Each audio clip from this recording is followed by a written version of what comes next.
નમસ્કાર, હું પ્રવીણ. શરૂઆત કરીશું મહત્વના સમાચારથી જે રાજકોટથી મળી રહ્યા છે. રાજકોટના અંબિકા ટાઉનશીપમાં દારૂના અડ્ડા પર જનતા રેડ કરવામાં આવી.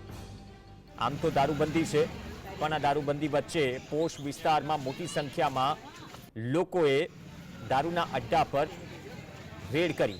જનતા રેડની જાણ થતાં જ પોલીસની ટીમ ઘટના સ્થળે પહોંચી. સ્થાનિકોએ આખરે કંટાળીને મોટી સંખ્યામાં જઈને રેડ કરી. અનેક વખત રજૂઆત છતાંય પોલીસ કોઈ કાર્યવાહી ન કરતી હોવાનો આક્ષેપ છે. સહયોગી લકીરાજ જોડાશે. લકીરાજ, શું પોલીસને ખબર નહોતી દારૂનો અડ્ડો ચાલી રહ્યો છે? થોડા સમય પહેલા એક વિડીયો વાયરલ થયો હતો કે કોઈ વ્યક્તિ વિદેશી દારૂની બોટલ પાનના ગલ્લા પર કાઢે છે અને રીલ બનાવે છે, અને હવે પોલીસ પહેલા તો જનતા પહોંચી ગઈ રેડ કરવા માટે.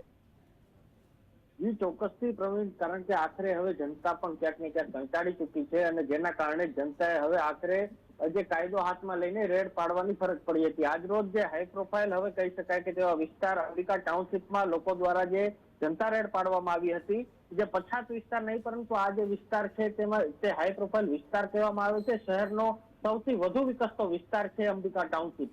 ત્યાં જનતા જે કંટાળી જઈને અંતે જ્યાં દેશી દારૂનું વેચાણ થાય છે તે સ્થળ ઉપર મહિલાઓ દ્વારા એકઠા થઈને જે રેડ પાડવામાં આવી હતી. રેડના અંતે જોકે જે દારૂ તો ન મળ્યો, પરંતુ જે સ્થાનિક મહિલા સાથે જે બોલાચાલી થઈ હતી, સ્થાનિક મહિલાઓનું કહેવું છે કે અહીં અવારનવાર જે દેશી દારૂનું વેચાણ થાય છે અને અમે અમારા દ્વારા જે પોલીસને જાણ પણ કરવામાં આવે છે, પરંતુ પોલીસ દ્વારા કોઈ પણ પ્રકારના આજરોજ સુધી જે એક્શન લેવામાં ન આવતા અમારે જે કાયદો હાથમાં લેવો પડ્યો અને જે રેડ પાડવાની ફરજ પડી.